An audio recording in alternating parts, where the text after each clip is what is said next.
On Becoming a Leader by Warren Bennis. Leaders have no interest in proving themselves, but an abiding interest in expressing themselves. Bennis is a major figure in the academic study of leadership, but has also popularized the subject through bestsellers.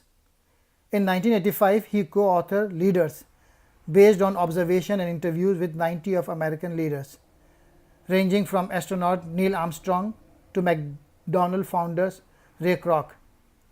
The book's conclusion was that leadership is more crucial than we know, yet can be learned by anyone. On Becoming a Leader provides many fine insights. Perhaps the key one and the theme of the book is this: true leaders are not interested in proving themselves. They want above all to be able to express themselves fully. What we need to know gets lost in what we are told we should know. Real learning is the process of remembering what is important to you, and becoming a leader is therefore the act of becoming more and more your true self. Leadership is an engagement with life itself because it demands that your unique vision be accomplished, and that usually involve a whole life. According to Bennis, becoming a leader involves continuous learning and never dying curiosity, a compelling vision.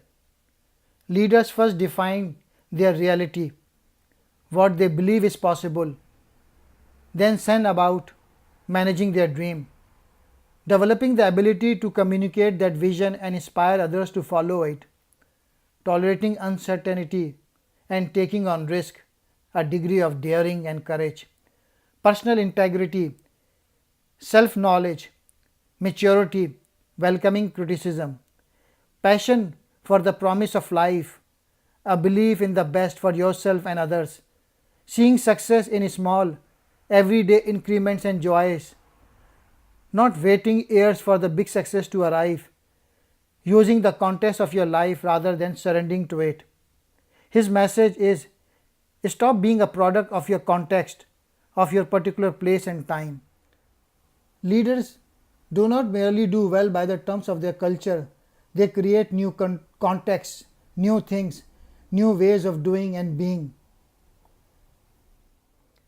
Maybe the United States listened to Bennis and other leadership theorists, for the American economics resurgence was characterized by obsession with innovation and quality, and the realization that firms get ahead by helping their employees reach their full potential.